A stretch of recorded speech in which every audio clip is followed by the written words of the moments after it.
जय भीम साथियों पहले ये वीडियो देखिए आप लोग। रहेंगे। मैं लगातार इस पे आवाज उठा रहा हूं और मुझे नहीं लगता कि इस पे कोई उम्मीद हमें ज्यादा बची है। मैं आपके माध्यम से प्रधानमंत्री से मांग करता हूं कि इन वर्गों की सुरक्षा की व्यवस्था सुनिश्चित किया जाए। जब जिएंगे तभी तो कुछ आगे बढ़ेंगे, और अभी तो 75 साल बाद कहां खड़े हैं ये किससे छिपा बनी। बहुत बहुत धन्यवाद श्री दर्शन, आपने मुझे मेरी बात रखने का मौका दिया।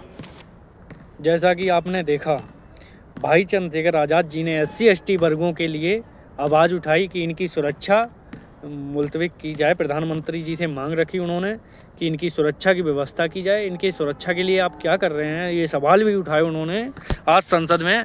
और उन्होंने ये भी कहा कि ये किसी से छिपा नहीं है। SC/ST वर्ग आज कहाँ खड़ा है। आज देश आज़ाद हुए 75 साल हो गए हैं, लेकिन आज दलित समाज कहाँ पर है और उसकी क्या अहमियत है ये आप समझ सकते हैं।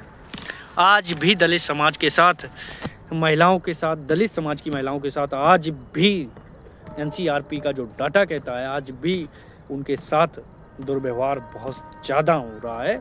और इस बात पर ना ही राज्य सरकार बोलने को तैयार है और ना ही केंद्र सरकार। इसलिए भाई ने आज आवाज़ उठाई संसद में। तो सभी साथी ये देखिए, आप जो लोग ये कहते हैं वो हमारे नेता हैं, ये हमारे नेता हैं, तो यही एक नेता है जो सबकी आवाज़ बन रहा है और मुद्दों पर चर्चा कर रहा है। अब भी वो व्यक्ति बिजी है, इसलिए ज़्यादा ध्यान नहीं दे रहा है उन लोगों पर जो लोग भाई चंद्रशेखर आज़ाद जी के लोग ये तो कहते हैं कि हम साथ खड़े हैं। मैंने देखा जिले कन्नौज में भी बहुत से लोग कहते हैं कि हम चंद्रशेखर भाई के साथ हैं, लेकिन मैं ये कहता हूँ जो लोग ये कहते हैं चंद्रशेखर भाई के साथ खड़े हैं, गांव में जाकर बड़ी बड़ी बातें करना और उस समाज को जोड़ना और उसी समाज से फिर पैसे ऐंठना, वो बहुत ही गलत है। एक बात याद रखिए, अगर ये हमारा पदाधिकारी है कोई भी, तो उससे अगर हम पैसे की डिमांड रख रहे हैं तो ये बहुत ही गलत है। अगर वो मुसीबत में है, उसका कोई रिलेशन में कोई या कोई भी मुसीबत में है, तो उससे पैसे ना मांग कर उसकी मदद करिए आप। और मैंने वही किया, आज भी करता हूँ। जब भी कुछ किस यहाँ से भी मैं बाहर हूँ, फिर भी जो भी मदद मेरी हो सकती है मैं करता हूँ किसी की भी। और मैंने जब तक गांव रहा, मैंने संगठन में जब तक काम किया, कार्यरत रहा, तब तक मैंने अच्छे से काम किया और समाज के लोगों को न्याय दिलाने का भी काम किया। कोई भी कभी भी कोई 2 पैसे का आरोप नहीं लगा सकता है। और उनकी तरह भी नहीं हूँ जो लोग बदल के चले जाते हैं चुनाव आते ही वहाँ, और चुनाव ख़त्म होते ही भाई चंद्रशेखर आज़ाद जिंदाबाद, चंद्रशेखर आज़ाद जिंदाबाद। तो ये समाज भी देख रहा है।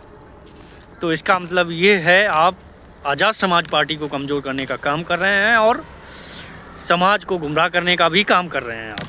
तो इसलिए समाज भी समझदार है और आप लोग समझिए और तर्कशील बनिए। आप लोग तर्कशील हैं, समझदार हैं, तो सभी साथी किसी की भी ऐसी बातों में ना आए और ज़्यादा से ज़्यादा संख्या में भाई चंद्रशेखर आज़ाद जी को सपोर्ट करते रहें। और जब भी मौका मिलेगा, बहुत जल्द बात भाई चंद्रशेखर आज़ाद जी से रखी जाएगी और बहुत जल्द सब कुछ सही हो जाएगा। सभी लोग इंतज़ार रखें और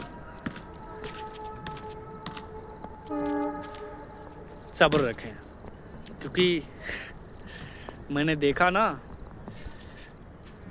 आज लोगों ने जो कहा है, मैं सीधा कह रहा हूँ, मैंने किसी को कुछ भी नहीं बोला है, लेकिन कुलदीप को बहुत गालियाँ दी हैं लोगों ने और बहुत धमकियाँ भी दे रहे हैं लोग कि इतना वो हो, तुम में ये हो, तो देते रहो, कुछ कह थोड़ी लोगे। मेरा अपना मुंह खराब कर रहे हो, समाज में अपनी छवि खराब कर रहे हो, हमारी नहीं।